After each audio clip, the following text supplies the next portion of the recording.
নাইম, আমাকে বাঁচাও। ওরা আমাকে তুলে নিয়ে যাচ্ছে। নাইম। কি হয়েছে বন্যা? ওই কে নয়ন আলী তোর প্রেমিকাকে আমি তুলে এনেছি। কে আপনি? আর বন্যাকে কেন তুলে নিয়ে গেছেন? আমি মাই সবুজ খান, গ্যাংয়ের বস। তুই তাসনিয়াকে মেরে ফেলেছিস, এবার আমি তোর প্রেমিকাকে উপরে পাঠিয়ে দেব। যদি বন্যার কিছু হয় তবে তোকে আমি মেরে ফেলবো। ম্যাচ থেকে খাওয়া দাওয়া করে কাঁধে একটা ব্যাগ নিয়ে কলেজের উদ্দেশ্যে যাচ্ছি। পরনে ঢিলা ঢিলা প্যান্ট, মোটা ফ্রেমের চশমা, দেখে মনে হচ্ছে একটা খ্যাত। যাই হোক, ম্যাচ থেকে একটু হাঁটলেই কলেজ। হাঁটতে হাঁটতে আমার পরিচয় দিয়ে নিই। আমি নাইম আহমেদ নয়ন, এবার অনার্স দ্বিতীয় বর্ষ। পাকিস্তান থেকে এসেছি, কলেজের পাশে একটা ম্যাচে থাকি। আপাতত এইটুকু পরিচয়ই থাক, গল্পটি শুনলে আমার সম্পর্কে জানতে পারবেন। পরিচয় দিতে দিতে কলেজের গেটে এসেছি। গেট দিয়ে ঢুকতেই হোঁচট খেয়ে কিসের উপর যেন পড়েছি। তাকিয়ে দেখি একটা মেয়ে। মেয়েটার উপর থেকে উঠতেই মেয়েটা ঠাস ঠাস করে কয়েকটা চড় মারলো, আর বলতে শুরু করলো, এই ছোট লোক, তোর সাহস কি করে হয় আমাকে ধাক্কা দেওয়ার? খ্যাত একটা। আসলে আমি দেখিনি, তাই এরকম হয়েছে হয়েছে, আর বলতে হবে না। তোদের মতো ছেলেদের আমার চেনা আছে। তারপর সেইখান থেকে চলে গেলাম আমার ক্লাসরুম খুঁজতে, কিন্তু কোন রুম যে হয় সেটা জানি না, তাই আশেপাশের কাউকে জিজ্ঞেস করতে হবে। সামনে আম গাছের নিচে কয়েকজন ছেলে ও মেয়ে মিলে বসে আছে, তাই তাদের কাছে গেলাম। গিয়ে ওদেরকে জিজ্ঞেস করলাম, ভাইয়া, অনার্স দ্বিতীয় বর্ষের রুমটা কোন দিকে? কিন্তু এটা কি দেখছি আমি, সবাই আমার দিকে তাকিয়ে আছে। হঠাৎ একজন ছেলে বলতে শুরু করলো, আরে নাইম, তুই এখানে কি করে? আপনারা কারা আর আমাকে চেনেন কি করে, যে আমার নাম জানেন? আরে, তুই আমাদের চিনতে পারছিস না? আমি মোকছেদুর, তোর ছোটবেলার বন্ধু। এবার আমি চিনতে পেরেছি এরা কারা। আরে, এরা আমার প্রাণের বন্ধু। ও, এবার চিনছি। তুই মোকছেদুর, তুই মামুন, আর তোমরা তো নাজমুল আখি, তাই না? হুম। আচ্ছা, তুই এখানে কি করে? তুই তো পাকিস্তানে গিয়েছিলি। হুম, আমি পাকিস্তান থেকে এখানে এসেছি 4 দিন হলো। আঙ্কেল আন্টি আর নীলা কেমন আছে রে? ওনাদের তো অনেক দিন থেকে দেখি না। ওরা সবাই ভালো আছে। ওরা পাকিস্তান থেকে কালকে আসবে। তো তুই এখানে অনার্স দ্বিতীয় বর্ষের রুমের সন্ধান চাচ্ছিস কেন বলতো? এখানে অনার্স দ্বিতীয় বর্ষে ভর্তি হয়েছি, কারণ পাকিস্তানের 1 বছর গ্যাপ দিয়েছিলাম। ও, আমার তো অনার্স তৃতীয় বর্ষ। আচ্ছা, তুই আগের অভ্যাসটা এখনো বদলাসনি কেন? কেন, কি হয়েছে? তুই এরকম খ্যাস সেজে কেন আইসোস? ও, এটা আমাকে অনেক ভালো লাগে। তখনই ঘন্টা বের পড়লো। আমরা সবাই হাঁটতে শুরু করলাম। মামুন আমাকে আমার ক্লাসরুম দেখিয়ে দিল। আমি ক্লাসে প্রবেশ করে ক্লাসে একেবারে শেষ বেঞ্চটায় বসলাম। তখনই স্যার আসলো। দেখলাম স্যার আমার দিকে তাকিয়ে বলতে থাকলো। এই ছেলে, তুমি দাঁড়াও। আমি তাড়াতাড়ি দাঁড়ালাম। সবাই আমার দিকে তাকিয়ে আছে। এই, তোমার নাম কি? থাকো কই? আমার নাম নাইম আহমেদ, সামনের ম্যাচে থাকি। আগে কোন কলেজে পড়তে? পাকিস্তানের পিএইচএ কলেজে পড়তাম। আমার মুখে পাকিস্তান নাম শুনে সবাই হয়তো ভাবছে এই খ্যাত কীভাবে পাকিস্তানে লেখাপড়া করতে পারে। যাই হোক, আমি সবকটি ক্লাস শেষ করে ম্যাচে এসে গোসল করে খাওয়া দাওয়া শেষ করে বিছানায় গা এলিয়ে দিলাম। তখনই আমার ফোনে একটা নাম্বার থেকে ফোন আসলো। রিসিভ করতে ওই দিক থেকে, বস, আজকে রাত 12টায় বাংলাদেশ থেকে নাকি ইংল্যান্ডে 100 জন নারী পাচার হবে। কি বলিস? যে করেই হোক ওদেরকে বাঁচাতেই হবে। কোন জায়গা থেকে পাচার হবে সেইখানকার ঠিকানা এসএমএস করে পাঠিয়ে দিই। ওকে বস। তারপর ওই লোক, আমি এখন একটু চিন্তায়। যে করেই হোক আমাদের দেশের সম্মান বাঁচাতে হবে। আমি থাকতে ওদের কিছু হতে দেব না। তারপর আমি আমার ফোনটা বের করে একটা নাম্বারে ফোন করলাম। রিং হচ্ছে। ফোন ধরতে ওই দিক থেকে, আসসালামু আলাইকুম ভাই, কেমন আছেন? ওয়ালাইকুম আসসালাম। আলহামদুলিল্লাহ ভালো। নাজমুল, তোমাকে একটা কাজ করতে হবে। জি ভাই, কি কাজ করতে হবে? শুধু একবার বলেই দেখেন।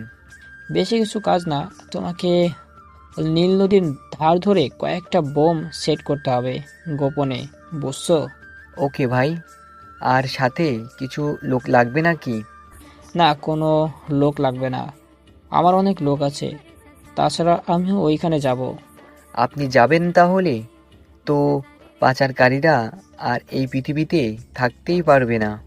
তারপর ফোনটা কেটে দিয়ে বিছানায় গা এলিয়ে দিলাম।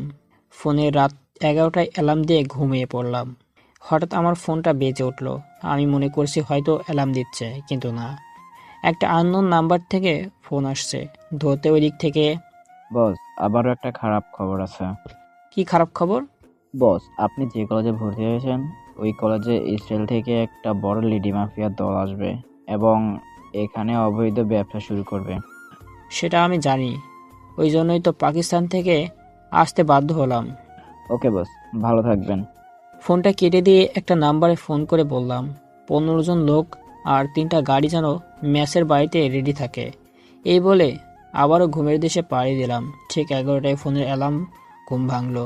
ঘুম থেকে উঠে ফ্রেশ হয়ে আমি আমার ব্ল্যাক প্যান্ট ও ব্ল্যাক কোট পরলাম, সাথে আমার রাইফেল 420 পিস্তল নিলাম, সাথে একটা ছুরি ও নিয়েও ম্যাচের বাইরে যেতেই দেখলাম 3টা গাড়ি, সাথে কিছু লোক। আমি গিয়ে আমার ব্ল্যাক রঙিন গাড়িতে বসলাম। গাড়ি চলতে নীল নদী পড়ে। আমি ড্রাইভারকে বললাম নীল নদীর থেকে কিছু দূরে গাড়ি থামাতে। প্রায় 20 মিনিটের মধ্যে আমার গন্তব্যে পৌঁছলাম। নদী থেকে কিছুটা দূরে গাড়ি থামার পর একটু তো হাঁটতেই হবে, তাই সবাইকে নিয়ে হাঁটা শুরু করলাম। নদীর ধার ধরে গিয়ে দেখি কয়েকটা লোক জোর করে নারীদের গাড়ির মধ্যে উঠাচ্ছে। আমার মাথা গরম হয়ে গেল।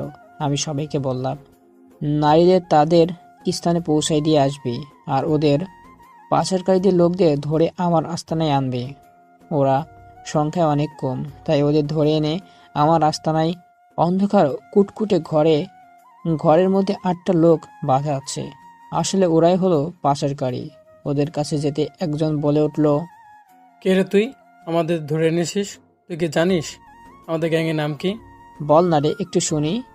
আমরা হলাম জোগাড় গ্যাংয়ের লোক। তোদের বসের নামটা বলতো। জানি না, আর জানলে বলবো না। শোন, আমি তেরামি কথা পছন্দ করি না। এই বলে দিলাম ফায়ার করে। তখনই রক্তই অবস্থা সে উপর চলে গেল খোদার দরবারে। তারপর অন্যজনকে বললাম, ওই তুই বল তোদের বসের নাম কি? আমি জানি না। বলবি নাকি ওর মতো ফায়ার করে উপরে পাঠিয়ে দিব? বাবা, বলছি। তাহলে বল তোদের বসের নাম কি? আমাদের বসের নাম মানে মিস্টার সবুজ খান। ইংল্যান্ড ও ইসরায়েল নামে করা একজন মাফিয়া বস। পুরো ইংল্যান্ড ও ইসরায়েল ওনার দখলে আছে। আর কিছু জানিস? না না না ভাই, আর কিছু জানি না। সত্যি করে বল, নয়তো তুইও উপরে চলে যাবি খোদার কাছে। ক্ষমা চাওয়ারও সুযোগ পাবি না। আসলে সবুজ ভাইয়ের স্ত্রী লেডি মাফিয়া কিছুদিনের মধ্যে বাংলাদেশে আসবে অবৈধ ব্যবসার জন্য। আর কিছু জানি না ভাই, সত্যি বলছি। তুই কি কখনো এমআই সবুজকে দেখেছিস? না, আমি কখনো ওনাকে দেখিনি। তবে নীল নদীর দক্ষিণ সাইডে একটা গুপ্ত গুহা আছে, ওখানে মাঝে মাঝে নাকি উনি বড় বড় মাফিয়াদের নিয়ে প্রোগ্রামে বসেন। আর কিছু জানি না ভাই।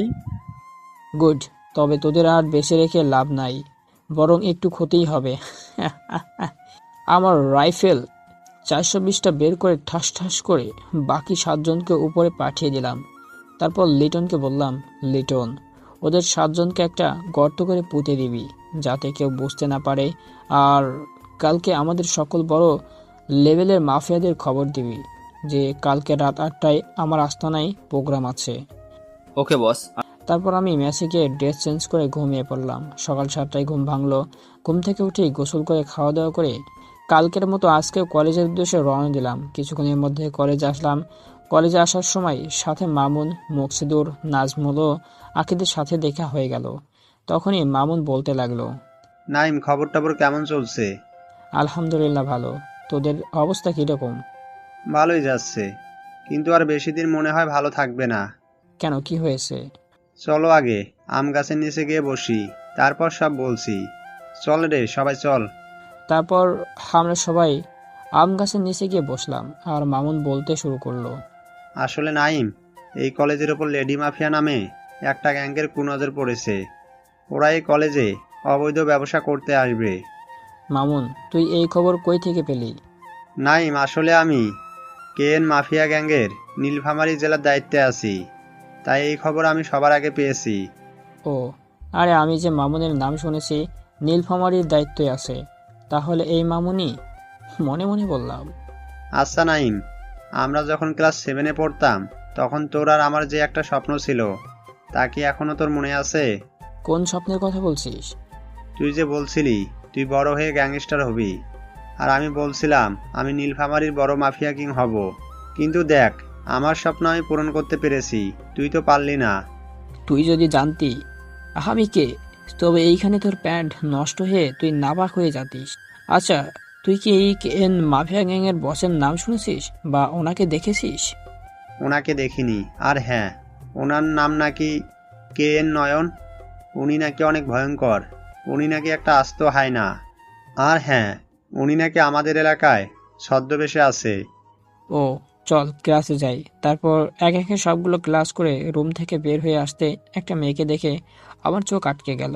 আহ, কি সুন্দর টানা টানা চোখ, আবার কাজল লাগিয়েছে, পরনে নীল শাড়ি আর আলতা রাঙানো পা, মনে হচ্ছে একদম নীলপরি। তখনই পিছন থেকে মামুন এসে বলল, নাইম, কি দেখছিস এমন করে? কই না তো, কি আবার দেখব? আজকে তোকে আমাদের বাসায় যেতে হবে, মা দেখলে অনেক খুশি হবে। না রে, আজকে যা হবে না, অন্য একদিন যাব। ওকে, কালকে তোকে যাওয়াই লাগবে। তারপর আমি ম্যাচে গিয়ে খাওয়া দাওয়া করে ফোনে সন্ধ্যায় 7টায় অ্যালার্ম দিয়ে ঘুমের জগতে পাড়ি দিলাম। ঠিক সন্ধ্যা 7টায় অ্যালার্মের কারণে ঘুম ভাঙলো। ঘুম থেকে উঠে ফ্রেশ হয়ে লিটনকে ফোন করে বললাম, আসসালামু আলাইকুম বস। ওয়াস, লিটন গাড়ি পাঠিয়ে দাও। বস, কলেজের পিছনে যে রাস্তাটা আছে ওখানে গাড়ি অনেকক্ষণ ধরেই দাঁড়িয়ে আছে। গুড লিটন, ভালো কাজ করেছিস। ওকে বস, বাই। ফোন কেটে দিয়ে আমি আমার ব্ল্যাক প্যান্ট, শার্ট ও মুখোশ ব্যাগে করে নিয়ে গাড়ির কাছে যাওয়া মাত্রই একজন গাড়ির দরজা খুলে দিল। আমি গাড়িতে উঠে আমার পোশাক চেঞ্জ করে নিলাম। তারপর রওনা দিলাম আমার আস্তানার দিকে। প্রায় 15 মিনিটের মধ্যে আমার লক্ষ্যে পৌঁছালাম। তারপর আমি আমার মুখোশ আর ভালো করে লাগিয়ে প্রোগ্রামে রুমের দিকে গেলাম। রুমে যেতেই বড় বড় মাফিয়ারা আমাকে স্বাগতম জানালো। তারপর আমি আমার আসনে বসে বক্তব্য শুরু করলাম। আসসালামু আলাইকুম, আশা করি তোমরা ভালো আছো। আমিও আল্লাহর রহমতে ভালো আছি। আজকে বড় বড় মাফিয়াদের নিয়ে প্রোগ্রামে বসার কারণ হচ্ছে আমাদের দেশে খুব বিপদ। এই বিপদের দিনে আমাদেরকে সাহায্য করতে এগিয়ে আসতে হবে। আমাদেরকে দেশের গরিব, দুঃখী ও অসহায় ছাত্রদের পাশে দাঁড়াতে হবে। কিছু কিছু লোকেশন গ্যাংয়ের অবৈধ ব্যবসা কারণ নষ্ট হচ্ছে হাজার হাজার কিশোর কিশোরী, যুবক যুবতী, নষ্ট হচ্ছে ছাত্র সমাজ সহ সারা পৃথিবী। আর দেশের কিছু কিছু পুলিশরা এদের দেখে মজা নিচ্ছে, আবার কেউ বা বড় বড় নেতাদের জালে বন্দী। তাই এই দেশের সাহায্য করতে আমাদের এগিয়ে আসতে হবে। কিছুদিনের মধ্যে এই দেশের তাদের অবৈধ ব্যবসা সহ কয়েকটি জেলা ধ্বংস করে নিজের করে নেওয়ার আওতায় চেষ্টা করবে। তাই তাদের ধ্বংস করতে হবে।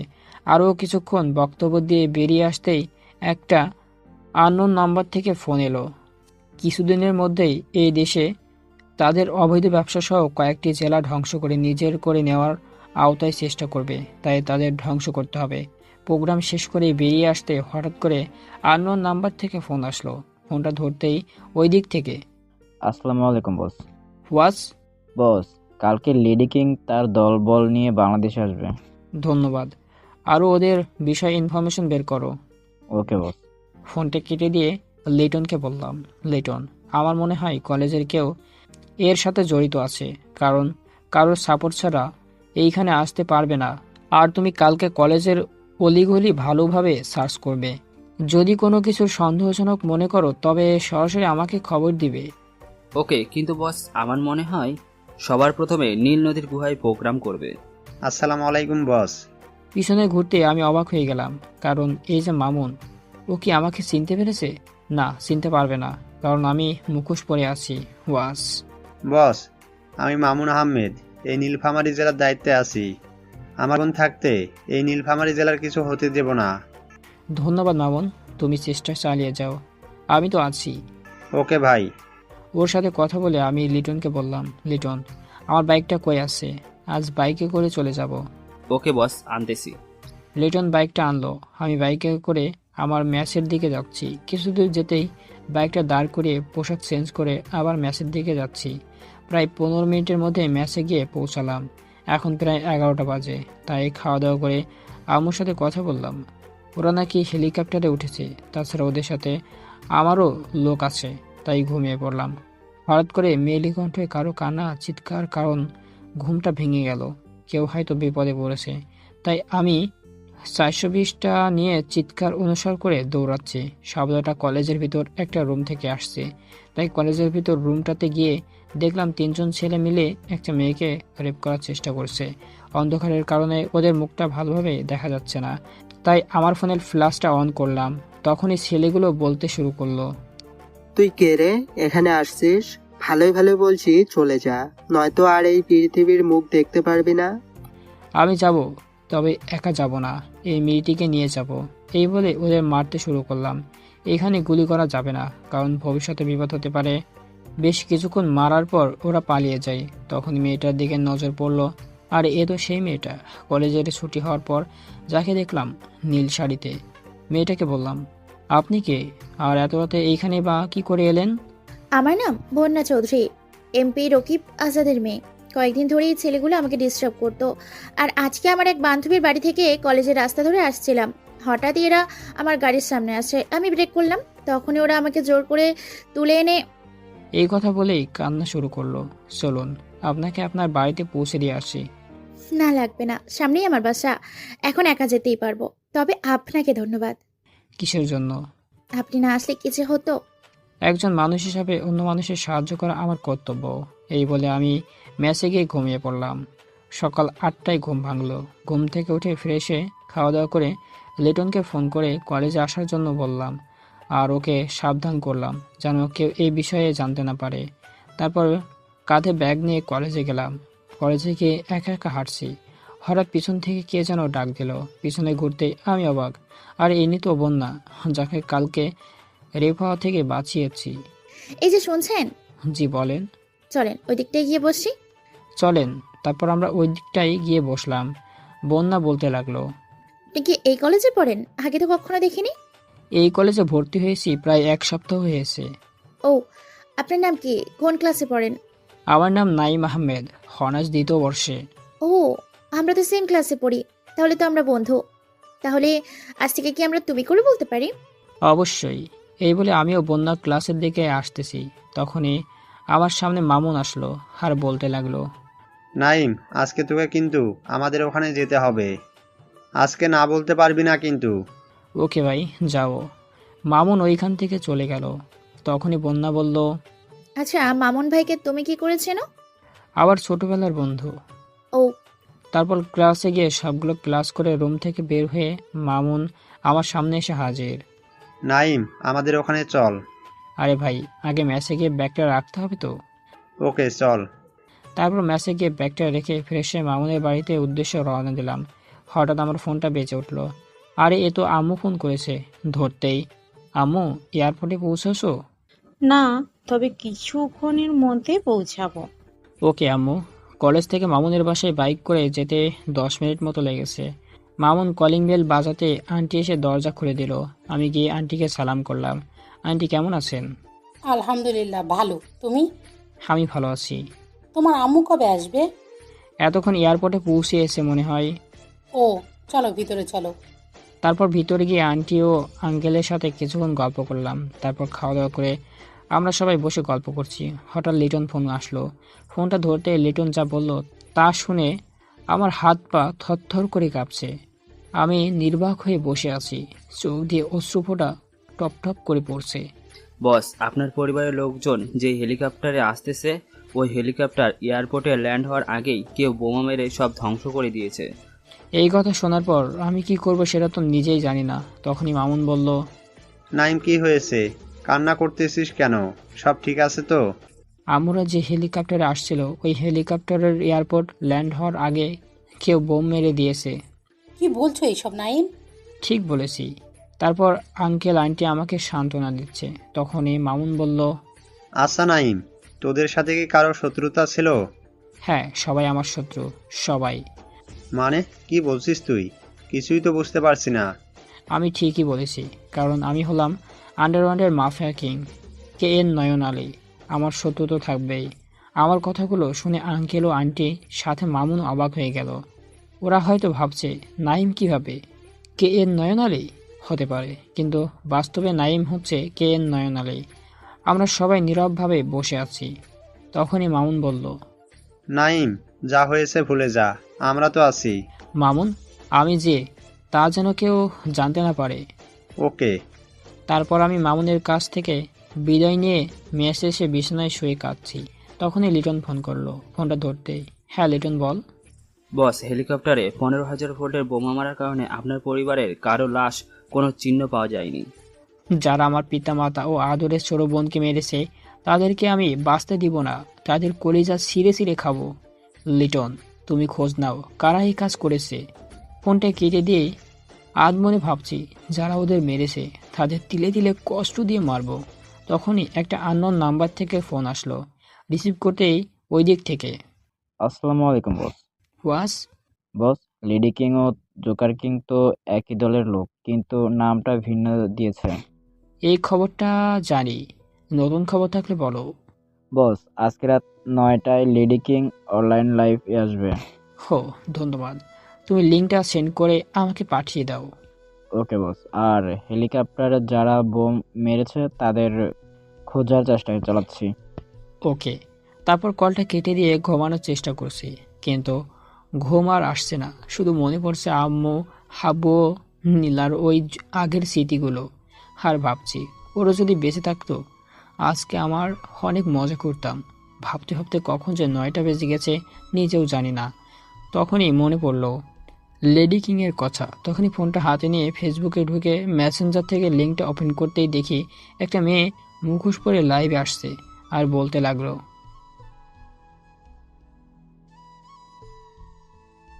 হাই অল, আমি লেডি কিং গ্যাংয়ের বস এলকে তাসনা জান্নাত। আজকে একটা বিশেষ কথা বলতে আমার লাইভে আসা। আমরা সবাই জানি কে এন মাফিয়া কিং গ্যাংয়ের বস কে নন আলীকে নাকি সারা বিশ্বের লোক ভয় পায়, সে নাকি আন্ডারওয়ার্ল্ডের কিং। কিন্তু আমার মনে হয় না যে তিনি আন্ডারওয়ার্ল্ডের কিং। মনে হয় সে একজন সিসকে সন্ত্রাসী, কারণ তার পরিবারের সবাইকে আমি বোম মেরে উড়িয়ে দিয়েছি, কিন্তু সে কিছুই করতে পারেনি। সে জানে যে লেডি কিং কত ভয়াবহ। কেন নয়ন আলী, তুই যদি এই লাইভ ভিডিওটা দেখে থাকিস তবে শুনে রাখ, আমার সাথে লড়তে আসিস না, তুই নিজেও মরে যাবি। হা হা হা। কথাগুলো বলেই সে লাইভ থেকে বেরিয়ে যায়। আমার কেন জানি এই লেডি কিংয়ের কণ্ঠ চেনা চেনা লাগছে। এদিকে আমার মাথায় প্রচণ্ড গরম হয়ে আছে।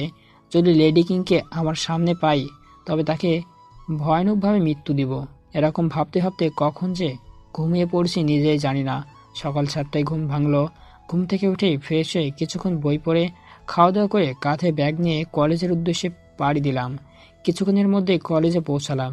কলেজের মাঠে একা একা হাঁটছি। তখনই পিছন থেকে বন্যা ডাক দিল। হাই নাইম, কেমন আছো? আলহামদুলিল্লাহ ভালো, তুমি কেমন আছো?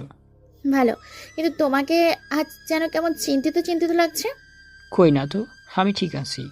ও, তখনই ওখানে মামুন, মোকসেদুর, নাজমুলরা আসলো। নাজমুল আমাকে বলল, 1 সপ্তাহ হয় নাই কলেজে আসার, তাতে একজন জোগাড় করে ফেলেছিস। দেখলাম বন্যা লজ্জা পেয়ে মাথা নিচু করে। আমি লাজুক মুখে বললাম, তোর মুখে তো সব আলতু ফালতু কথা ছাড়া আর ভালো কথা আসবে না। ওদের সাথে আরও কিছুক্ষণ গল্প করে বন্যাও আমি ক্লাসে গেলাম। একে একে সব কটি ক্লাস করে বাইরে বের হয়ে বন্যাও আমি হাঁটছি। বন্যা বলে উঠল, নাইম, আমরা আজকে পার্কে ঘুরতে যাব? না, আমার যাওয়া হবে না। না, তোমাকে আমার সাথে যেতেই হবে। কি আর করার, অবশেষ বন্যার কথার কাছে হার মানলাম। তারপর বন্যা আমার ফোন নাম্বার নিয়ে চলে গেল। আমিও মেসে গিয়ে গোসল করে খাওয়া দাওয়া করে ড্রেস চেঞ্জ করলাম। তখনই বন্যা ফোন দিয়ে বলল সে নাকি মেসের বাইরে গাড়ি নিয়ে অপেক্ষা করছে। আমিও আর দেরি না করে বন্যার সাথে পার্কে গেলাম। পার্কে বন্যাও আমি হাঁটছি। আমাদের পাশাপাশি অনেক প্রেমিক প্রেমিকা গাছের গুহায় বসে গল্প করছে। কেউ বা বাদাম খাচ্ছে, আবার কেউ বা দাঁড়িয়ে দাঁড়িয়ে দুজন দুজনের দিকে তাকিয়ে আছে। তখনই বন্যা বলতে লাগলো, তুমি কি কখনো প্রেম করেছো বা করো? না, করিনি। ও, চলো আইসক্রিম খাবো। তারপর বন্যাকে নিয়ে আইসক্রিম খেয়ে ম্যাচের উদ্দেশ্যে রওনা দিলাম। আমাকে ম্যাচে রেখে বন্যা ওর বাসায় চলে গেল। এভাবে কেটে গেল 15টা দিন। এই 15 দিন কলেজে 5টা লোক খুন হয়েছে। সারা দেশে আতঙ্ক ছড়িয়ে গেছে। আমরা খুনিদের সন্ধান বের করে চেষ্টা করছি, কিন্তু পারিনি। অন্যদিকে পুলিশও খুনিদের বের করার ব্যর্থ। কিন্তু আমরা হার মানব না। যে কাজ পুলিশ করতে পারে না সে কাজ আমরা করে দেখিয়ে দেব। সবাই জানে যে লেডি কিং এই খুনগুলো করেছে। অন্যদিকে ধীরে ধীরে বন্যা আমার প্রেমে নেতিয়ে পড়েছে, কিন্তু ভালোবাসার কথা বলতে পারছে না। কথায় আছে না, মেয়েদের বুক ফোটে তো মুখ ফোটে না, সেরকমই বন্যা। আজকে কলেজ বন্ধ, কারণ কালকে একটা লোক খুন হয়েছিল।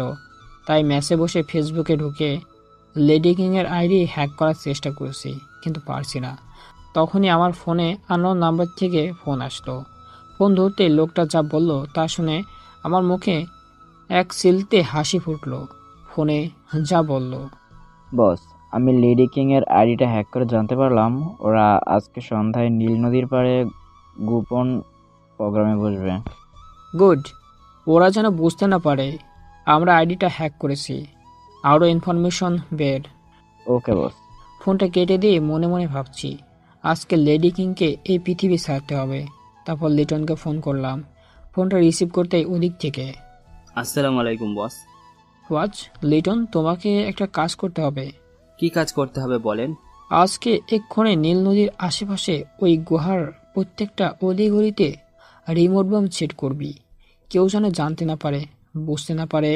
আর আজকে সন্ধ্যায় অপারেশন বের হব। বড় বড় শক্তিশালী মাফিয়াদের সাথে নিতে হবে, তার ব্যবস্থাও করো। ওকে বস। ওকে ভাই। তারপর ফোনটা কেটে দিয়ে ম্যাচের বাইরে এসে একটা দোকানে বসে চা খাচ্ছি। তখনই টিভিতে একটা নিউজ দেখে আমার মাথায় প্রচণ্ড গরম হয়ে গেল। কারণ টিভিতে দেখাচ্ছে লেডি কিংয়ের 50 জন নারীকে ইংল্যান্ডে পাচার করে দিয়েছে। নিজের মনেই নিজেই প্রশ্ন করলাম, কী করে একজন নারী হতে অন্য নারীকে বিদেশে পাচার করে দেয়? ভাবতে কেমন যেন লাগছে। হঠাৎ করে ফোনটা বেজে উঠল। দেখলাম বন্যা কল দিয়েছে। প্রথমবার কলটা রিসিভ করতে করতে কেটে যাই, পরের বার ফোনটা রিসিভ করতেই ওই দিক থেকে, ওই কুত্তা, ফোন রিসিভ করতে এতক্ষণ লাগে? আসলে চা খাচ্ছিলাম তো তাই। ও, আমি তোমার সাথে দেখা করব, তাই মেসেজ আছে। কেন দেখা করবে? বারে, তোমার সাথে দেখাও কি করতে পারবো না? আসো। বন্যার বাসা থেকে ম্যাচ বেশি দূরে না, তাই বন্যা হেঁটে হেঁটে আসলো। আমি চায়ের দোকানে বসে আছি। বন্যা আমাকে বলল, নাইম, মেসেজ হলো, তোমার সাথে আমার কথা আছে। কি কথা? এইখানে বলো না। এইখানে বলা যাবে না, মেসেজ হলো। কি আর করার, ম্যাচে গিয়ে আমার রুমে গেলাম। গিয়ে বন্যা ও আমি বিছানায় বসে আছি। আমি বন্যাকে বললাম, কি বলবে বলো। আচ্ছা নাইম, তোমার বাসা কি এখানেই নাকি পাকিস্তানে? এইখানে আমাদের বাসা। পাকিস্তানে আমার আব্বুর একটা ব্যবসার জন্য 10 বছর আগে গিয়েছিলাম। এখন থেকে এখানেই থাকবো। তোমার আব্বু আম্মু ও তোমার বোন এখন কোথায় আছে? এই কথা মনে উঠতেই আমার চোখ দিয়ে অসন্তেই দুফোঁটা অশ্রু বের হয়ে গেল। নাইম, কাঁদছো কেন? বন্যা, ওরা আর বেশি নেই। ওরা একটা দুর্ঘটনায় এই পৃথিবী ছেড়ে চলে গেছে। কবে হয়েছে? 15 দিন আগে যে হেলিকপ্টার বোম মারা হয়েছিল, সে হেলিকপ্টারে ওরা ছিল। সেই হেলিকপ্টারে তো বড় এক মাফিয়ার পিতা মাতা মারা গেছে। বন্যা, আমি তোমার কাছ থেকে একটা কথা লুকিয়েছি। কি কথা? শুনতে চাও? তবে শোনো। তারপর বন্যাকে আমার সব কথা খুলে বললাম। আমি কে, আর কি কি কাজ করি। দেখলাম বন্যা অবাক হয়ে আছে। অবাক হওয়ারই কথা, কারণ সে এতদিন বড় একটা মাফিয়ার সাথে ছিল। তখনই বন্যা বলে উঠল, আমি তোমাকে ভয় পাই না, আর আমি তোমাকে একটা বিষয়ে সাহায্য করতে পারি। কি সাহায্য? আসলে নাইম, আমি একজন গুপ্ত হ্যাকার। সাথে সাইকোলজি ব্যবহার দিতে বোম কোথাও রাখা হয় সেটাও বলতে পারি। তাহলে ভালোই হবে। নাইম, আসলে আমি তোমাকে ভালোবাসি।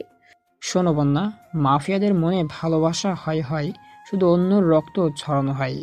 ভালোবাসা দিয়ে সবই জয় করা যায়। আমি না হয় তোমার ভালোবাসা জয় করলাম।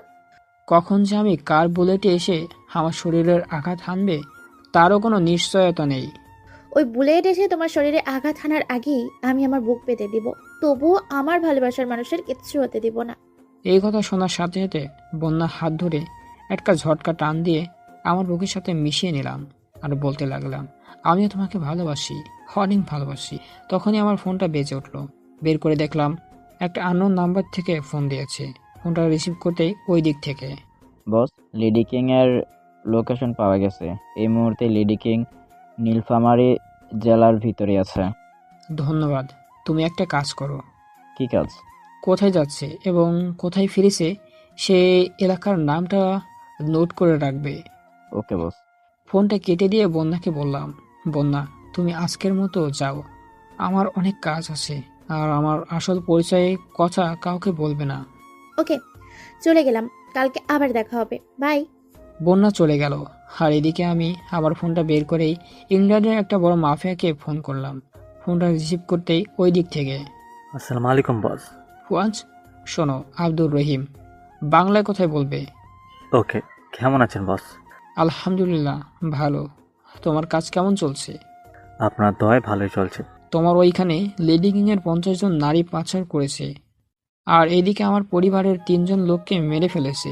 বস কি বলছেন এসব? সব ঠিকই বলছি। তুমি তোমার ওই দিকে পাচার হওয়া নারীদের উদ্ধার করো, যদি লোক লাগে তবে আমাকে বলবে। ওকে বস। তারপর ফোনটা কেটে দিয়ে বিছানায় গা এড়িয়ে দিলাম। কখন যে ঘুমিয়ে গেছি নিজেও জানি না। হঠাৎ ফোনের শব্দে ঘুমটা ভেঙে গেল। দেখলাম একটা আননোন নাম্বার থেকে ফোন করেছে।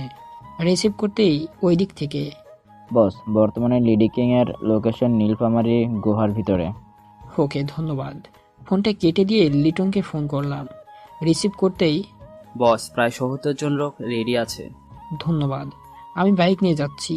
ফোনটা কেটে দিয়ে আমার রাইফেল 420 আর ব্ল্যাক প্যান্ট, শার্ট ও মুখোশটা একটু ব্যাগের নিয়ে বাইক চালাতে লাগলাম। প্রায় 10 মিনিটের মধ্যেই আমার আস্তানায় আসলাম। আমি আমার পোশাকগুলো চেঞ্জ করে সবাইকে বললাম, গাড়িতে ওঠো। এইখানে 5টা গাড়ি, সবাই গাড়িতে উঠলো। আমি সবার প্রথমে গাড়িতে কিছু দূর যেতেই আমি গাড়ি থামাতে বললাম, কারণ গাড়ির আওয়াজ শুনলে ওরা যেন ফেলতে পারে যে কেউ ওদের আক্রমণ করতে আসছে। আমি লিটনকে বললাম, তোমরা 30 জন গুহার বাইরে লুকিয়ে থাকবে, আর আমরা 40 জন ভিতরে যাব। যাই হোক, কিছু দূর হাঁটলেই নীল নদী, তাই সবাই মিলে আস্তে আস্তে গুহার দিকে যাচ্ছি। ওই 30 জন গুহার আশেপাশে লুকিয়ে পড়েছে। আমরা গুহার একটু কাছে যেতেই দেখলাম বাহিরে 15-20 জন লোক পাহারা দিচ্ছে।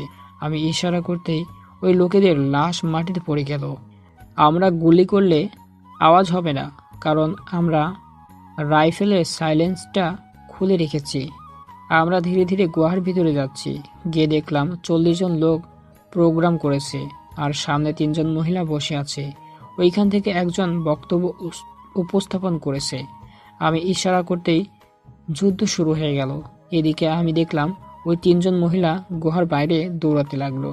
আমি তাদের গুলি করার আগেই একটা মহিলা আমার হাতে গুলি করে দেয়। তখনই আমি গুহার পশ্চিম দিকে লুকিয়ে পড়লাম। ওদের গুলি করলাম না, কারণ ওদের ধরে ওর চেয়েও ভয়াবহ শাস্তি দিব। তখন আমি লিটনকে ফোন করলাম। রিসিভ করতেই, লিটন, বাইরে 3 জন মহিলা যাচ্ছে, ওদের বন্দি করে আমার আস্তানায় নিয়ে যাও। আর মনে রেখো, ওদের গুলি করবে না। আর হ্যাঁ, বোমের রিমোটটা আমার গাড়ির উপর রেখে যাবে। ওকে বস।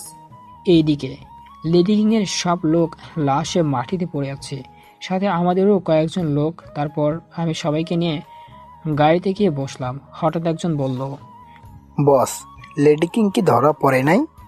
লেডি কিংয়ের এত বড় ক্ষমতা নেই যে কে এন নয়নের হাত থেকে পালিয়ে যাবে। তারপর গাড়িতে উঠে কিছু দূর যেয়ে রিমোটটা হাতে নিয়ে দিলাম নীল বাটন চাপ। তখনই গুহার আসে জ্বলতে শুরু করলো, আর সব ধ্বংস হয়ে গেল। এদিকে প্রায় 10 মিনিটের মধ্যে আমি আমার আস্তানায় গিয়ে পৌঁছালাম। আস্তানায় গিয়ে লিটনকে বলে গুলি বের করে ব্যান্ডেজ করে নিলাম। আমরা আমাদের গুলি নিজেই বের করি। তারপর লিটনকে বললাম, লিটন, লেডি কিংকে কোন ঘরে বন্দি করে রেখেছিস? সামনের ঘরটায় চলেন বস। তারপর সামনের ঘরটাতে গিয়ে দেখলাম 3 জন মহিলাকে দড়ি দিয়ে বেঁধে রেখেছে, আর ওদের মুখে মাস্ক লাগানো।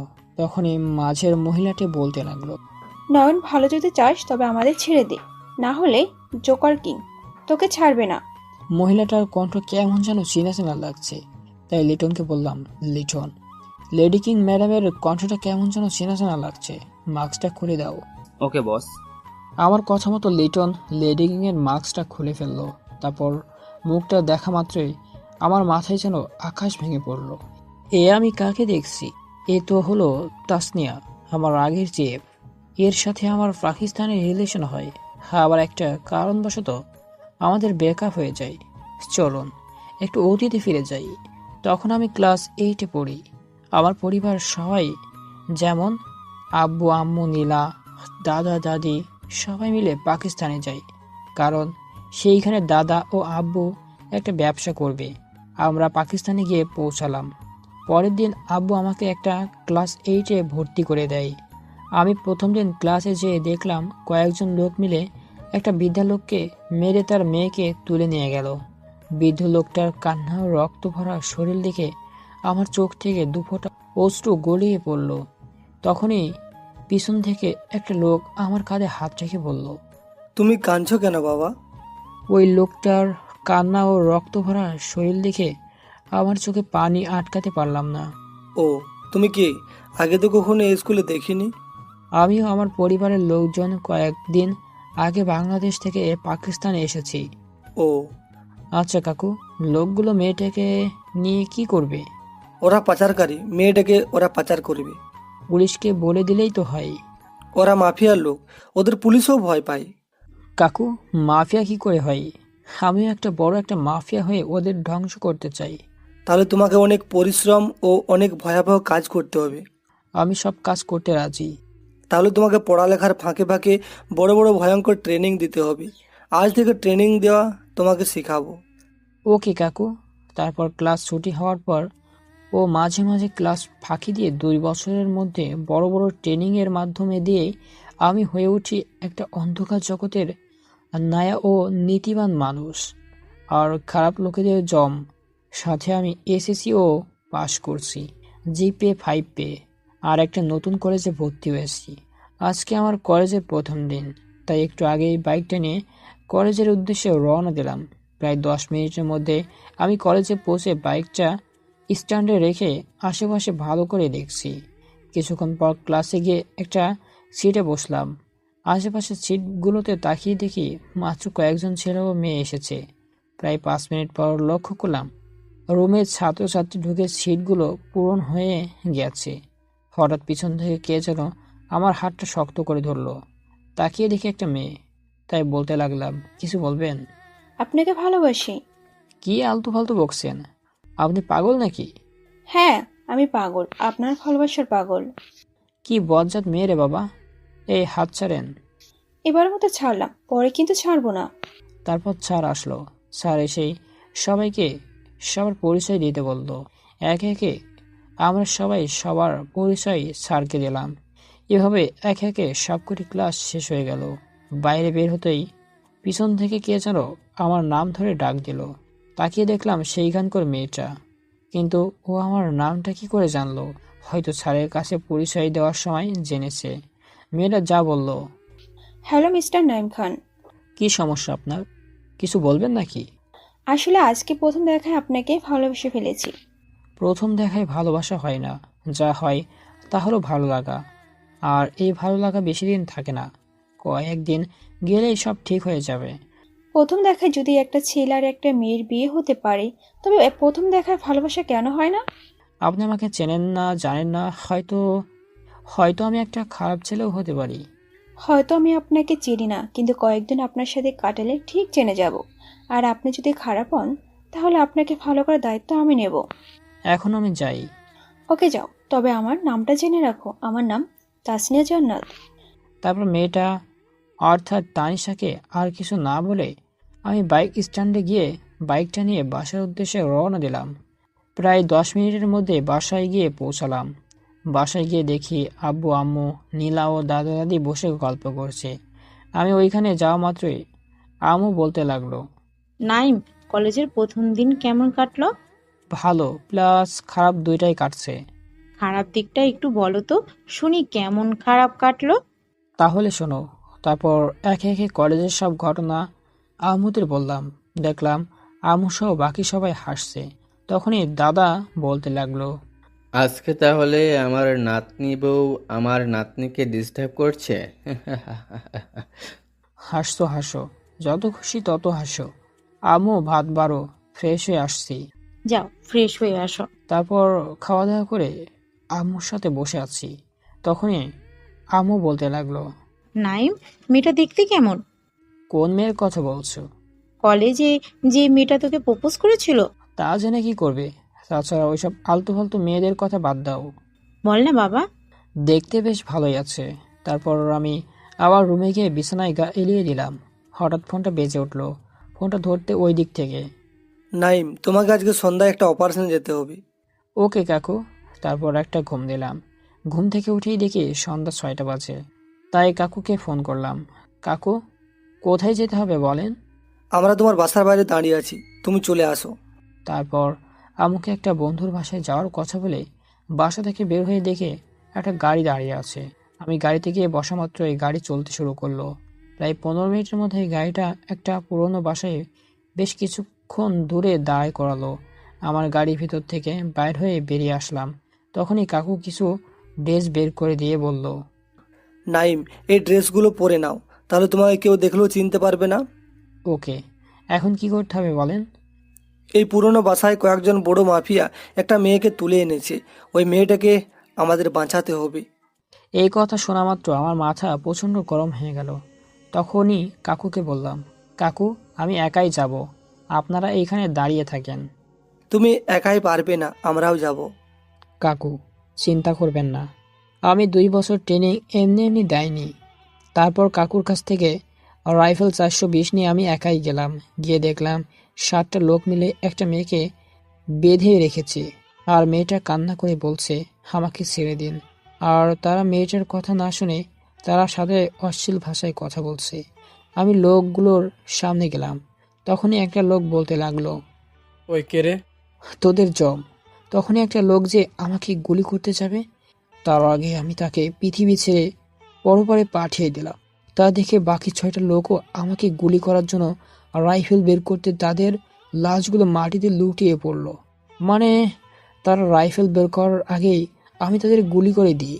দেখলাম মেয়েটা ভয় পেয়ে আছে। ভয় পাওয়ারই কথা, কারণ তার সামনে 7টি লোক খুন হয়েছে। আমি মুখোশ পরে থাকার মেয়েটা, আমি মুখ দেখতে পারি নাই। তখন আমি মেয়েটাকে বলতে লাগলাম, আপু আর ভয় পেও না, এখন থেকে আপনি নিরাপদ। ভাইয়া, আপনি আমার চেয়ে কত বড় উপকার করেছেন, আমি জীবনে এই উপকারের কথা ভুলবো না। আপনাকে অসংখ্য ধন্যবাদ। এরা তো আমার কর্তব্য। দোয়া করবেন আমি যেন সব সময় ন্যায়ের পথে থাকতে পারি।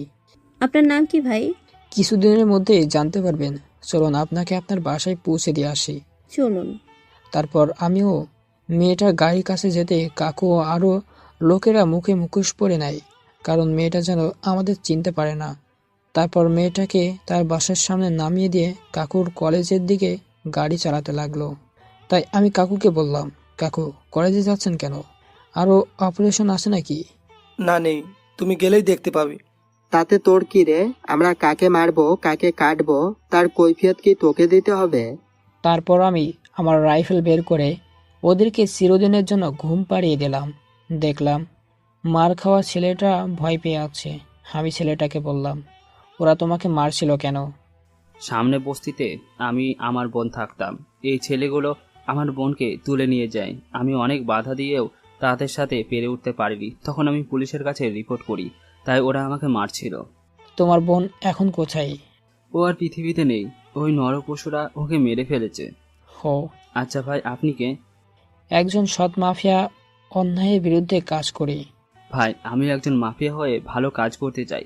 দেশের সকল অন্যায় দূর করতে চাই, আর কোনো বোনের জীবন নষ্ট হতে দিতে চাই না। ওকে, তুমি আমার সাথে চলো। তারপর আমি ছেলেটাকে নিয়ে গাড়িতে উঠালাম। উঠে কাকুকে এই বিষয়ে সব কিছু বললাম। আর হ্যাঁ, ছেলেটার নাম লিটন। ইতিমধ্যে আমার কলেজের আসলাম। গাড়ি থেকে নেমে কাকুকে বললাম, কাকু, এখন কোথায় যেতে হবে? ওই রুমটাতে চলো। তারপর আমরা ওই রুমটাতে গেলাম। গিয়ে তো আমি অবাক, কারণ ওই রুমটাতে 40 থেকে 45 জনের মতো লোক বসে আছে। আমি কাকুকে বললাম, কাকু, এইখানে এতগুলো লোক কেন? নাইম, এরা সবাই নির্যাতিত, তাই আমরা এদের সাথে নিয়ে একটা বড় মাফিয়া গ্যাং তৈরি করব। ওকে কাকু। তারপর আমরা সবাই সাথে সাথে কথা বলে একটা মাফিয়া গ্যাং তৈরি করলাম। গ্যাংয়ের নাম কেন মাফিয়া কিং, এবং এই গ্যাংস্টারের বস হিসাবে আমাকে নির্বাচন করে। আর এইখানে আমার নাম হলো কেন নয়ন আলী। হঠাৎ করে আমার মনে একটা প্রশ্ন জাগলো, কাকু কেন বড় মাফিয়া গ্যাং তৈরি করার জন্য ব্যস্ত হয়ে পড়লো? তখনই আমি কাকুর দিকে এই প্রশ্নটা ছুড়ে দিলাম, আচ্ছা কাকু, মাফিয়া কিং গ্যাংয়ের তৈরি করতে আপনার কি লাভ? দেখলাম কাকুর হাসি মুখটা এক নিমিষে মলিন হয়ে গেল, আর কাকুর চোখ থেকে ফোঁটায় ফোঁটায় অশ্রু পড়ছে। তখনই আমি বলতে লাগলাম, আসলে কাকু, আপনাকে আমি কষ্ট দিতে চাইনি। না নাইম, ঠিক আছে, তুমি যদি আমার ব্যাপারে শুনতে চাও তাহলে বলছি। 3 বছর আগে আমি আর আমার স্ত্রী সাথে 17 বছরের একটা মেয়ে নিয়ে আমার সংসারে বেশ ভালোই কাটছিল। আমার মেয়ের নাম নূপুর, ক্লাস 10-এ পড়ে। একদিন নূপুর স্কুলের জন্য বের হলো। এদিকে সন্ধ্যা গড়িয়ে এলো, তবুও সে বাড়িতে ফিরল না। আমরা তাকে অনেক খুঁজেছি কিন্তু পাই নাই। এদিকে তার স্কুল, বন্ধু ও বান্ধবীদের বাসাসহ পুরো এলাকা তন্ন করে খুঁজেছি। পুলিশে রিপোর্ট করেছিলাম, তবুও কেউ তাকে খুঁজে বের করতে পারলো না। এদিকে নূপুরের মা কান্না করতে করতে প্রায় আধমরা হয়ে গেছে। এদিকে 3 দিন পর নূপুরের লাশ পাওয়া যায় একটা জঙ্গলের মধ্যে। কেউ আমার মেয়েকে ধর্ষণ করে মেরে ফেলেছে। নূপুরের লাশ আমার বাসায় আনা হলো। এদিকে নূপুরের মা মেয়ের খবর পেয়েই নিজের মেয়ের শোকে মরে যায়। একদিকে বউ ও মেয়ের লাশ দেখে আমারও মাথা ঠিক করতে পারলাম না। কান্না করতে করতে আমার চোখের নিচে কালো দাগ পড়ে গেছে। বউ ও মেয়ের লাশ দাফন করা হয়। সেদিন আমি ওদের কবর ছুঁয়ে শপথ করেছি, যারা আমার মেয়েকে মেরেছে তাদের কাছ থেকে প্রতিশোধ নিব। কয়েকদিন পর শুনলাম জোকার কিংয়ের লোক আমার মেয়েকে তুলে নিয়ে গিয়েছিল। তারপর আমি আবারও শপথ নিলাম, এই দেশে একটা বড় মাফিয়া গ্যাং তৈরি করে ন্যায়ের পথে চালাবো, যেন কেউ খারাপ কাজ করার আগে 100 বার ভাবে। কিন্তু আমি একা মানুষ বলে এতদিন কিছুই করতে পারিনি। আজকে তোমার সাহায্য পেয়ে আমি আমার অর্ধেক শপথ পূরণ করলাম। আপনার পুরো সম্পর্ক পূরণ করবো ইনশাআল্লাহ। তারপর বাসায় গিয়ে খাওয়া দাওয়া করে ঘুমিয়ে পড়লাম। পরের দিন সকালে ঘুম থেকে উঠে নাস্তা করে বাইকটা নিয়ে কলেজের উদ্দেশ্যে পাড়ি দিলাম। প্রায় 10 মিনিটের মধ্যে কলেজে পৌঁছালাম। বাইকটা পার্ক করে ক্লাসের দিকে যাচ্ছি, হঠাৎই পিছন থেকে কে যেন ডাক দিল। পিছনে তাকাতেই দেখি তাসনিয়া। এই যে মিস্টার নাইম খান। কিছু বলবেন? আমাকে কি ভালোবাসা যায় না? না, আপনাকে কখনো আমি ভালোবাসতে পারবো না। তোমাকে না পেলে আমি বাঁচবো না নাইম। তুমি না বাঁচলে আমার কি হবে? মানে? তোমাকে অনেক ভালোবাসি পাগলি। সত্যি নাইম? I love you. দৌড়ে এসে তাসনিয়া আমাকে জড়িয়ে ধরলো। এই কি করছো? সবাই তো দেখছে। দেখলে দেখো, আমার জিনিস আমি ধরেছি, তাতে ওদের কি? তারপর কোনো মতে তাসনিয়াকে সারিয়ে দুজন ক্লাসে গেলাম। একে একে সবগুলো ক্লাস করে বাইরে আসতে তাসনিয়া বলল, নাইম চলো, আজকে তোমাকে আমার বাসায় নিয়ে যাব। তোমার বিষয়ে আম্মুকে সব বলেছি। কি বলছো? আম্মুকে বলেছি কলেজে একটা ছেলেকে আমি প্রথম দেখা ভালোবেসে ফেলেছি, কিন্তু ও আমাকে সহ্য করতে পারে না। তখন আম্মু বলল, ওর কাছে কান্নার অভিনয় করলে নিশ্চয়ই তোমাকে ভালোবাসবে। তাহলে তুমি মিথ্যা কান্না করছিলে? বলেছি। কি করবে শুনে? কিছুই করতে পারবো না। চলো না আমাদের বাসায়। আজকে না, অন্য একদিন যাব। ঠিক আছে। তারপর তাসনিয়ার কাছ থেকে বিদায় নিয়ে বাইকটা নিয়ে বাসায় এসে বাইকটা পার করে ভিতরে গিয়ে দেখি আম্মু, দাদি ও নীলা বসে আছে। আমাকে দেখে নীলা বলল, ভাইয়া, আজকে তোমাকে ভাবি ডিস্টার্ব করেনি? হই পিচ্ছি, তোকে এইগুলো কে বলতে বলেছে বল, না হলে তোকে আজ মারবো। কলেজে ভাবির সাথে আড্ডা দিয়ে এসে এখন আবার আমাকে মারার হুমকি দিচ্ছে। আবার কথা বলছিস? চুপ কর, না হলে মেরে পিঠের চামড়া তুলে দেব। তারপর ওর সাথে আর কথা না বলে আম্মুকে বললাম, আম্মু ভাত বাড়ো, আমি ফ্রেশ হয়ে আসছি। ওকে। ফ্রেশ হয়ে এসে খাওয়া দাওয়া করে রুমে গিয়ে দিলাম একটা ঘুম। সন্ধ্যা 6টায় ঘুম থেকে উঠে আম্মুকে বললাম, আম্মু আজ থেকে সন্ধ্যায় আমি প্রাইভেট পড়তে যাব, আর রাত 9টায় প্রাইভেট থেকে ফিরবো। রাতে আবার প্রাইভেটে? তোকে রাতে কোথাও পড়তে হবে না। আম্মু, স্যারটা ভালো করে বোঝাই, মিস করলে পরে কান্না করেও পারবো না। ঠিক আছে। তারপর হাতে 2টা বই নিয়ে কলেজের দিকে যাচ্ছি। প্রায় 5 মিনিটের কলেজে আসলাম। এসে দিকে আমাদের গ্যাংয়ের লোকেরা সবাই রাইফেল হাতে বসে আছে। রাইফেলগুলো আমাদের গ্যাংয়ের গোপন মাফিয়া ইংল্যান্ড থেকে আনে। এটা কিন্তু আমাদের কলেজের না, এটা আমাদের স্কুল, সাথে কলেজের কয়রা। আমি ওদের কাছে গিয়ে বললাম, আজ থেকে আমরা লড়াইয়ে নেমে পড়লাম। যেইখানে দেখব খারাপ ভার্সেস অন্যায় কাজ চলছে, সেইখানে আমরা রুখে দাঁড়াবো। ওকে বস।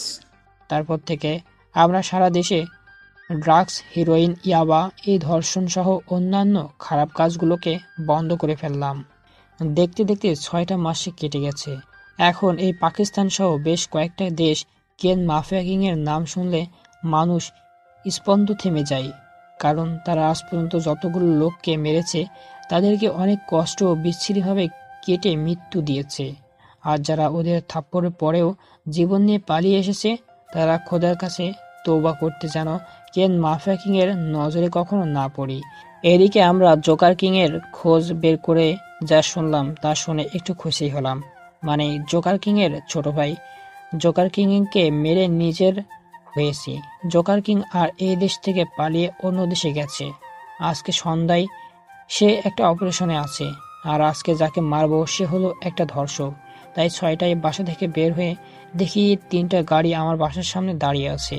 আমি গিয়ে গাড়িতে বসা মাত্রই গাড়ি চলতে থাকলো। হঠাৎ একটা বাড়ির সামনে গাড়িটা দাঁড় করালো। আমি গাড়ি থেকে বের হয়ে আবার রাইফেল 420টা নিয়ে চুপি চুপি ওই বাড়িটার ভিতরে গেলাম। গিয়ে দেখি ধর্ষক ছেলেটা একটা চেয়ারে বসে আছে। আমি কিছু না ভেবে দিলাম ওরে বুকে 3-4টা গুলি করে।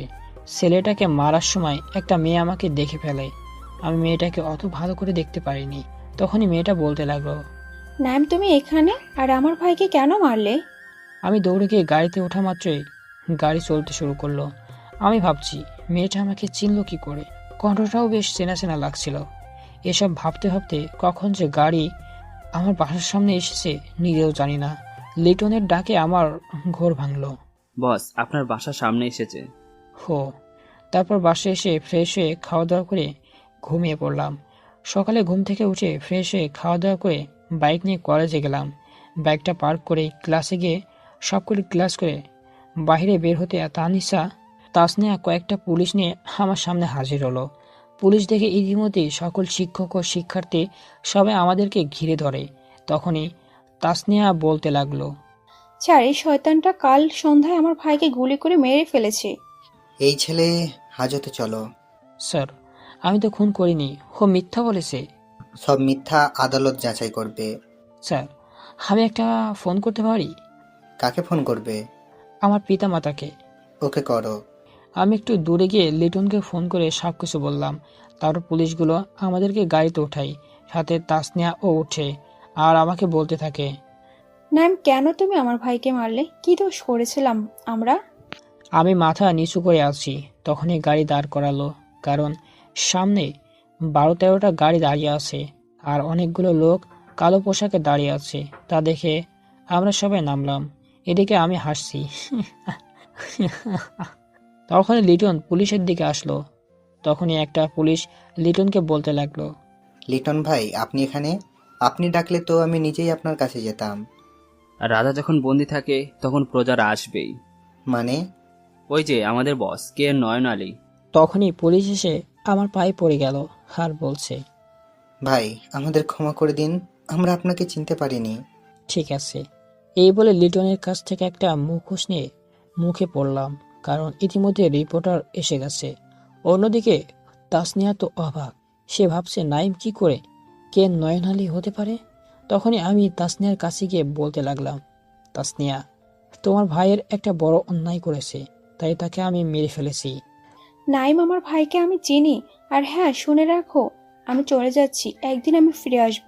সেদিন তুমি আমার পায়ে পড়বে, কিন্তু আমি তোমাকে ক্ষমা করব না। তাসনিয়া আমার কথা না শুনে চলে গেল।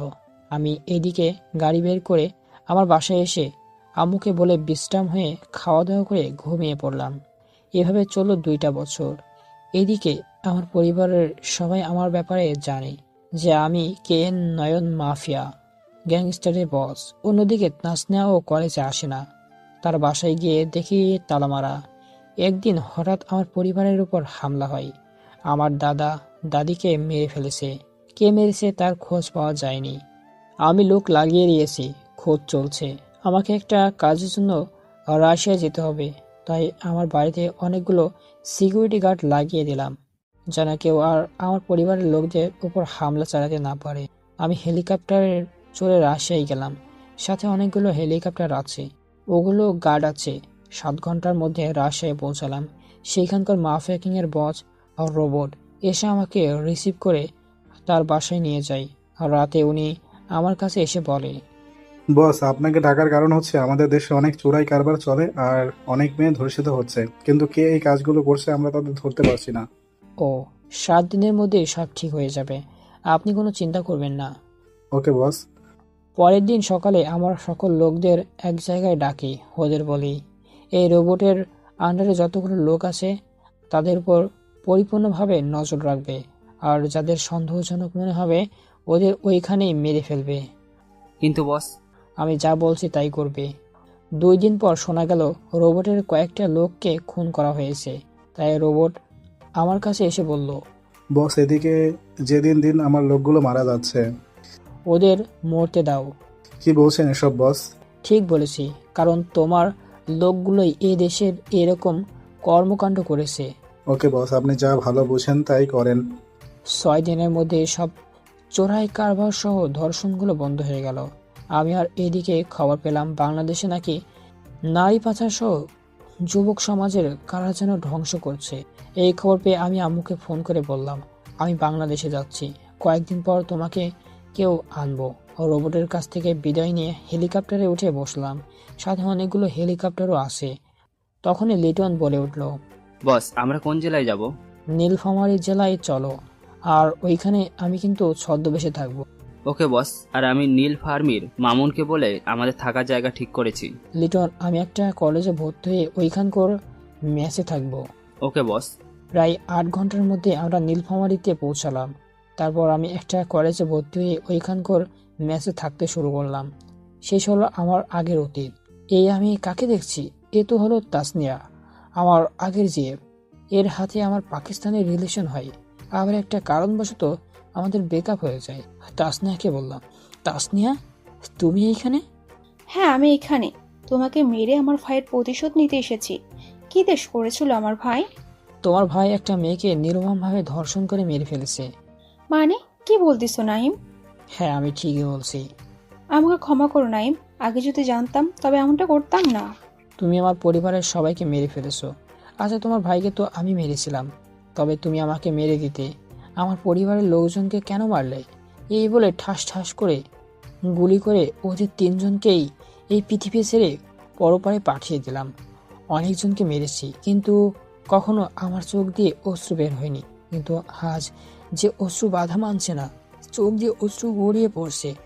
হয়তো একদিনের জন্য হলেও আমি তাসনিয়াকে মন থেকে ভালোবাসছিলাম।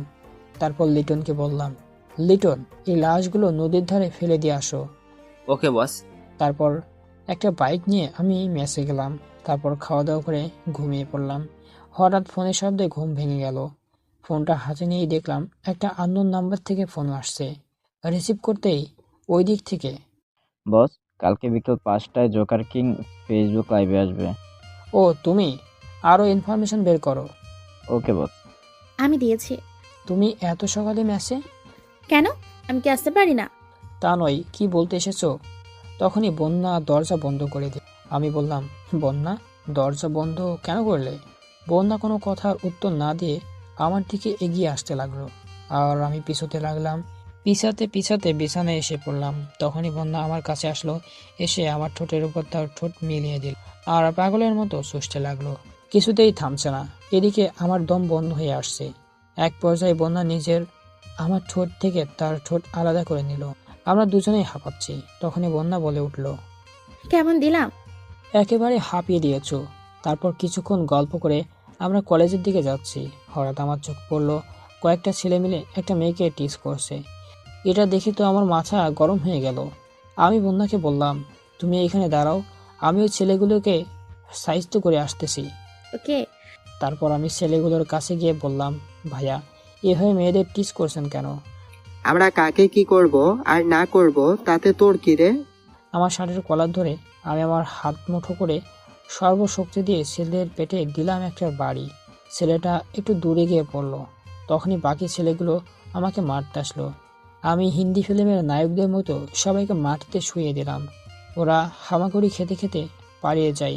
তারপর মেয়েটাকে বললাম, তোমার আর কোনো ভয় নেই, ওরা আজ থেকে কখনো কাউকে ডিস্টার্ব করতে পারবে না। ওই ছেলেগুলোর মধ্যে একজন মন্ত্রী ছেলে, ও আপনাকে এমনি এমনি ছেড়ে দিবে না। ও যদি মন্ত্রীর ছেলে হয় তবে আমি মন্ত্রী, বুঝছো? মানে?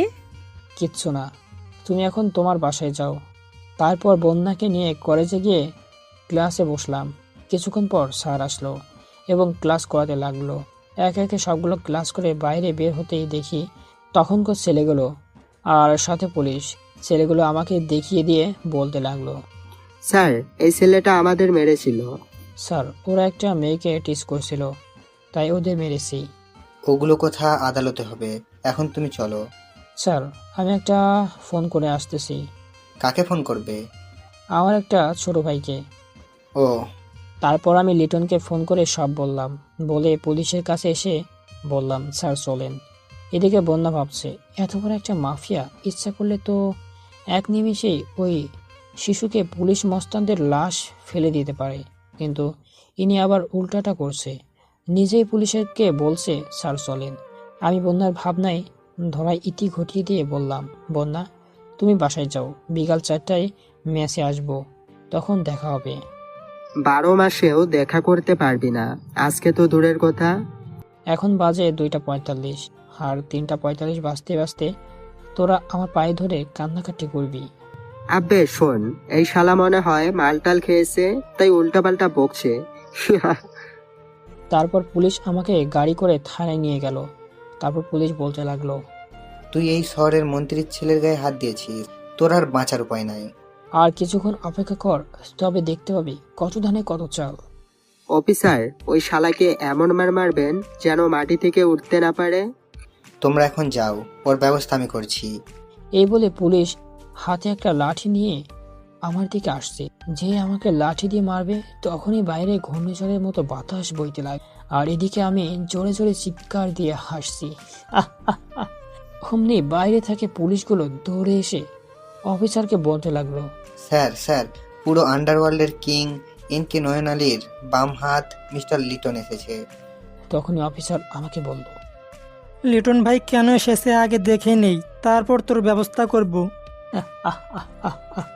তখনই লিটন থানার ভিতর আসলো। এই লিটনকে দেখে পুরো থানার পুলিশ সহ ওই মন্ত্রী ছিল, ওরা বন্ধুরা সবাই থরথর করে কাঁপছে। লিটনকে দেখে অফিসার বলল, ভাই আপনি অত কষ্ট করে এলেন কেন? আপনি যদি আমাকে বলতেন আমি নিজেই আপনার কাছে যেতাম। অন্যদিকে আমি জোরে জোরে হাসছি। তখনই অফিসার আমাকে বলে উঠল, এই কুত্তার বাচ্চা, হাসছিস কেন? জানিস না এখানে লিটন ভাই এসেছে? এই কথা বলার সাথে সাথে লিটন ঠাস ঠাস করে অফিসারের গালে কয়েকটা চর বসিয়ে দিল। অফিসার অবাক হয়ে বলল, ভাই আমাকে মারলেন কেন? যাকে তুই গালি দিচ্ছিস তাকে তুই চিনিস কে সে? না ভাই, ওনাকে তো আমি চিনি না। উনি হচ্ছে আন্ডারওয়ার্ল্ডের কিং KN মাফিয়া কিং এর বস KN নয়ন আলী। উনি ইচ্ছা করলে আপনার 14 গোষ্ঠীকেও এনে ওনার পায়ে হাজির করতে পারে। এই কথা শোনার সাথে সাথে অফিসারও ছেলেগুলো এসে আমার পায়ে পড়ল এবং বলতে লাগলো, ভাই আমাদের ভুল হয়ে গেছে, আমাদের ক্ষমা করে দিন। তখনই আমি মন্ত্রীর ছেলের চুলের মুঠি ধরে বলতে লাগলাম, তুই কি বলছিলি? আমি 12 মাসেও বের হতে পারবো না। আরে ঘড়িতে দেখ, আমার কথা মতো 3:15 বাজতে এখনো 10 মিনিট বাকি। ভাই আমাদের ক্ষমা করে দিন, আর জীবনেও কারোর সাথে খারাপ ব্যবহার করব না। ওদের ছেড়ে দিয়ে অফিসারকে বললাম, স্যার আপনাদের সরকার পোশাক আর পাওয়ার দিয়েছে জনগণের সেবা করার জন্য, আর অপরাধীকে ধরে আইনের কাঠগড়ায় আনার জন্য। জানেন স্যার, আমি মাফিয়া হয়েছি আপনার মতো সরকারি কর্মকর্তা এই অপকর্মের জন্য। প্লিজ ভাই আমাকে ক্ষমা করে দিন, আর জীবনে এরকম অন্যায় কাজ করব না। মনে থাকে যেন।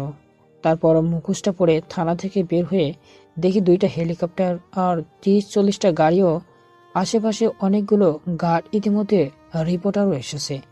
ওরা আমার কাছে আসতেই ভয় পাচ্ছে, কারণ বড় একটা মাফিয়া বলে কথা। অন্য পাশে তাকিয়ে দেখি একটা গাছের গোড়ায় একটা মেয়ে বসে কাঁদছে। চেনা চেনা লাগছে। আরে এ তো বন্যা। ও এইখানে কাঁদছে কেন? আমি দৌড়ে বন্যার কাছে গেলাম, গিয়ে বললাম, বন্যা তুমি এইখানে আর কাঁদছো কেন? বন্যা দৌড়ে এসে আমাকে জড়িয়ে ধরে গুমড়ে গুমড়ে কাঁদছে, কোনো কথা বলছে না। আমি আবার বললাম, বন্যা আমি তোমাকে প্রশ্ন করছি। তুমি পুলিশের গাড়িতে আসার পর আমিও পিছু পিছু আসি, আর এসে দেখি অনেকগুলা গাড়ি আর 2টা হেলিকপ্টার। আমি মনে করেছিলাম ওরা হয়তো মন্ত্রীর লোক, তাই। পাগলে একটা, চলো তোমাকে তোমার বাসায় নিয়ে যাই। তারপর লিটনকে বললাম, লিটন তোমরা এখন যাও। ওরা চলে গেল। আমিও বন্যাকে ওর বাসায় পৌঁছে দিয়ে মেসে এসে খাওয়া দাওয়া করে একটু বিশ্রাম নিচ্ছি। আর হ্যাঁ, বন্যার বাবা ও মা আমাদের রিলেশনের ব্যাপারে জানেন। হঠাৎ আমার ফোনে একটা মেসেজ এলো। বস, জোকার কিং লাইভ এসেছে। আমি আপনার মেসেঞ্জারে লিঙ্কটা পাঠিয়ে দিয়েছি। তারপর আমি ফেসবুকে ঢুকে মেসেঞ্জার থেকে লিঙ্কটা ওপেন করতেই দেখি জোকার কিং বলতেছে, ওই আমি জানি তুই আমার এই লাইভ ভিডিওটা দেখেছিস, তবে তুই শুনে রাখ, তুই আমার স্ত্রী লেডি কিংকে মেরেছিস, তোকে আমি ছাড়বো না। এই কথা বলে জোকার কিং লাইভ থেকে বেরিয়ে গেল আর আমি হাসছি। তারপর বন্যাকে ফোন দিয়ে ওর সাথে কথা বললাম আর ওকে সাবধান থাকতে বললাম। তারপর রাতে খাওয়া দাওয়া করে ঘুমিয়ে পড়লাম। সকাল 7টায় ঘুম ভাঙলো। ঘুম থেকে উঠে ফ্রেশ হয়ে মেসের বাইরে গিয়ে একটা দোকানে চা ও একটা রুটি খেয়ে মেসে গিয়ে খাওয়া দাওয়া করে কাঁধে একটা ব্যাগ নিয়ে কলেজে গেলাম। গিয়ে দেখি বন্যা একটা গাছের নিচে বসে আছে। আমি ধীরে ধীরে এগিয়ে গিয়ে পিছন থেকে ওর চোখ দুইটা বন্ধ করে ধরলাম। তখনই বন্যা বলে উঠল, আমি জানি এটা আমার মাফিয়া। চলো ক্লাসে যাই। চলো। আমরা ক্লাসে গিয়ে সবকটি ক্লাস শেষ করে বাইরে বের হলাম আর বন্যাকে বললাম, বন্যা সাবধানে যেও। ওকে, চিন্তা করবেন না। আমি মেসে গিয়ে গোসল করলাম। তারপর খাওয়া দাওয়া করে বিছানায় গা এলিয়ে দিলাম। হঠাৎ বন্যার ফোন থেকে কল আসলো। রিসিভ করতে আমি যা শুনলাম তা শুনে তো আমার হাত পা থরথর করে কাঁপছে আর আমার মুখ থেকে কোনো কথা বের হচ্ছে না। ফোনে যা বলল, নাইম আমাকে বাঁচাও, ওরা আমাকে তুলে নিয়ে যাচ্ছে। নাইম, কি হয়েছে বন্যা? ওই কে নয়ন আলী তোর প্রেমিকাকে আমি তুলে এনেছি। কে আপনি? আর বন্যাকে কেন তুলে নিয়ে গেছেন? আমি মাই সবুজ খান, গ্যাংয়ের বস। তুই তাসনিয়াকে মেরে ফেলেছিস, এবার আমি তোর প্রেমিকাকে উপরে পাঠিয়ে দেব। যদি বন্যার কিছু হয় তবে তোকে আমি মেরে ফেলবো। তোর বন্যাকে আমি এমনি এমনি মারবো না, ওকে আমার ভোগ বানিয়ে মারবো। এই কথা বলার সাথে সাথে টুট টুট করে ফোনটা কেটে গেল। তখনই আমি আমার গোপন গুপ্ত হ্যাকারকে ফোন করলাম। রিং হচ্ছে। ধরতে ওই দিক থেকে, জি বস বলেন। একটা নাম্বার দিয়েছে, তাড়াতাড়ি দেখে বলতো এই নাম্বারের লোকেশনটা এখন কোথায়। বস, ওই নাম্বারের লোকেশন এখন নীল ফার্মারির পশ্চিম রেরাটে দেখাচ্ছে। ধন্যবাদ। তুমি এই নাম্বারের লোকেশন কোন কোন জায়গায় পাচ্ছ তা আমাকে মেসেজে জানাবে। আর লিটনকে ফোন করে 40-50 জন লোকের সাথে করে নীলফামারী পশ্চিম রোডে আসতে বলো। ওকে বস। তারপর ফোনটা কেটে দিয়ে বন্যার আব্বু আম্মুকে খবর দিয়ে বাইকটা নিয়ে চলতে লাগলাম নীলফামারী পশ্চিম রোডের দিকে। মনে শুধু একটাই ভয়, যদি বন্যা আমার জীবন থেকে হারাই তবে আমি কি নিয়ে বাঁচবো? আমার পিতামাতা সহ আমাদের ছোট বোনও সারা জীবনের জন্য হারিয়েছি, বন্যাকে হারাতে দিব না। তারপর ফুল স্পিডে বাইক চালাতে লাগলাম। প্রায় 10 মিনিটের মধ্যে পশ্চিম রোডে এসে পৌঁছে দেখি আমার আগের লিটন ও বাকি লোকগুলো এসে হাজির। তখনই আমার ফোনে মেসেজ আসলো, বস আপনি যে সিমের নাম্বারটা আমায় দিয়েছিলেন ওই সিমটা এখন বন্ধ দেখাচ্ছে, তাই লোকেশন চেক করতে পারছে না। কিন্তু বস, ওরা এখনই গাড়িতে আছে। এই মেসেজটা পড়ার সাথে সাথে আমি বুঝতে পারলাম যে জোকার কিং বন্যার ফোনটা ভেঙে ফেলেছে। যেহেতু ওরা গাড়িতে আছে তাই আমি আমার লোকেদের সবাইকে ভাগ ভাগ করে দিলাম। সবাইকে ভিন্ন ভিন্ন রাস্তায় পাঠালাম আর ওদেরকে বললাম, যখনই কোনো সন্দেহজনক গাড়ি দেখবে তখনই আমাকে জানাবে আর গাড়িটাকে ফলো করবে। ওকে বস।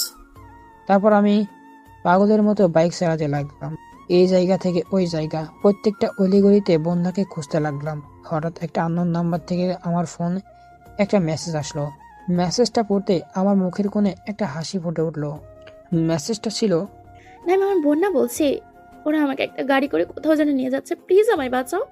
এই ফোনটা একটা লোকের পকেট থেকে বের করে তোমাকে মেসেজ করলাম। তারপর আমি আমার ফোনটা বের করে একটা আননোন নাম্বারে ফোন করলাম। ধরতে ওই দিক থেকে, জি বস বলেন। এই নাম্বারের লোকেশনটা বের করো, 0188। বস 2 মিনিট অপেক্ষা করুন।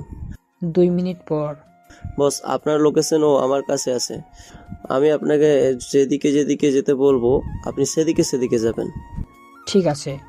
ওর কথা মতো আস্তে আস্তে আমি একটা পুরনো বাড়ির সামনে এসে পড়লাম।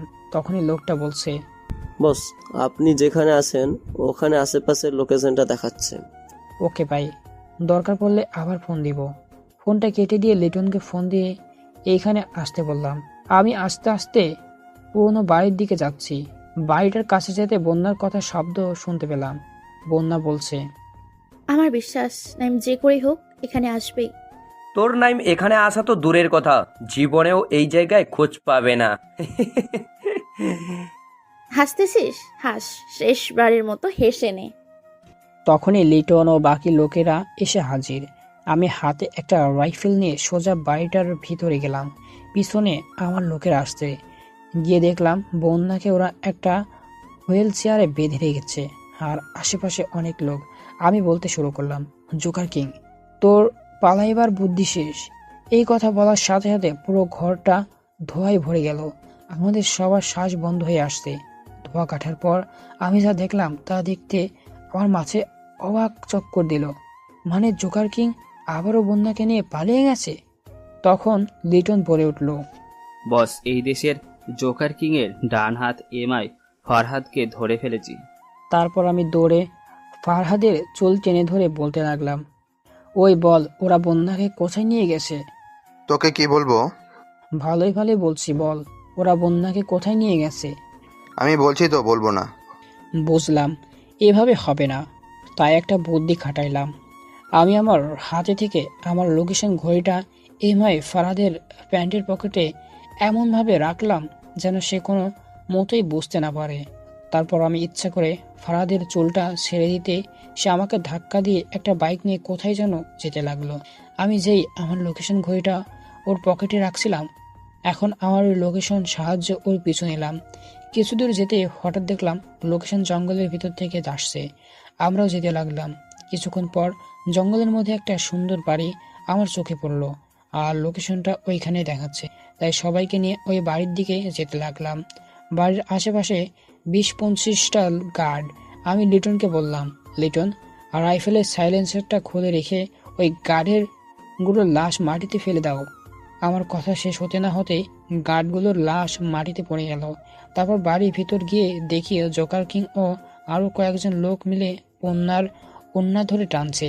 আমি আমার রাইফেল হাতে নিয়ে গুলি করে ওদের সবার বুক ঝাঁঝরা করে দিলাম। তখনই ওদের লাশগুলো মাটিতে লুটিয়ে পড়লো আর ওরা এই পৃথিবী ছেড়ে পরপারে পাড়ি জমালো। তখনই বন্যা দৌড়ে এসে আমাকে জড়িয়ে ধরলো। আমি বন্যাকে বললাম, আমি থাকতে তোমার কিছুই হতে দেব না। তারপর বন্যাকে নিয়ে ওর বাসায় গেলাম। বন্যার আব্বু আম্মুকে বন্যা দেখে কান্না করে দিল, কারণ বন্যা বাবা মায়ের একমাত্র সন্তান। তারপর বন্যার বাড়িতে খাওয়া দাওয়া করে তার আব্বু আম্মুর সাথে গল্প করছি।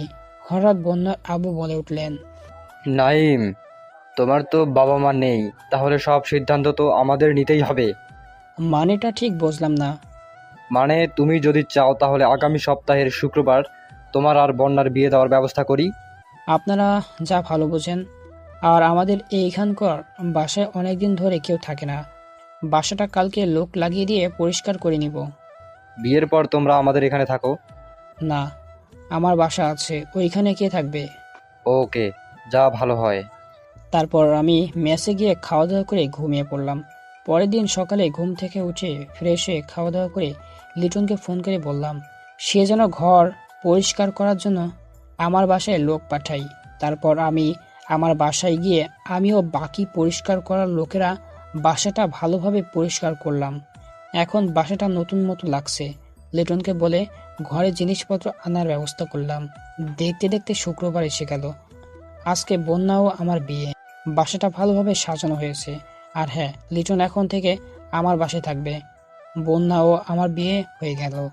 বাসর ঘরে বন্যা একা বসে আছে আর আমি ছাদে উঠে আকাশের দিকে তাকিয়ে চোখের অশ্রু ফেলছি। আর দাদা দাদি, আম্মু আব্বু ও নীলার কথা ভাবছি। ওরা আজকে যদি বেঁচে থাকতো কতই খুশি হতো। হঠাৎ পিছন থেকে কে যেন এসে আমার পিঠে হাত রাখলো। তাকিয়ে দেখি লিটন। লিটন বলতে লাগলো, বস, কাঁদছেন কেন? লিটন, আজকে যদি আম্মু আব্বু বেঁচে থাকতো তবে ওরাই কতই না খুশি হতো। এসব ভুলে যান বস, বাসার ঘরে ভাবি অপেক্ষা করছে, ওখানে আগে যান। আজ থেকে বস নয়, আমাকে ভাই বলে ডাকবি। ওকে বস, থক্কু ভাই। তারপর ছাদ থেকে নেমে আমি বাসার ঘরের দিকে যাচ্ছি। একটু ভয় করছে, মানে নার্ভাস ফিল করছি। মনে মনে বলছি, বড় একটা মাফিয়া আমি, কিসের ভয় করছি। তখনই দরজার কাছে গিয়ে আস্তে করে দরজা খুলে ভিতরে প্রবেশ করতে বন্যা মানে আমার বউ বিছানা থেকে এসে আমাকে সালাম করবে। তখনই আমি বললাম, তোমার স্থান আমার পায়ে নয়, আমার বুকে। তারপর বন্যাকে জড়িয়ে ধরে আমি হারিয়ে গেলাম সুখের সমুদ্রে, যেখানে থাকবে না দুঃখ, থাকবে না বেদনা, থাকবে শুধু ভালোবাসা। এর মধ্য দিয়েই আমি মাফিয়া বস সমাপ্ত।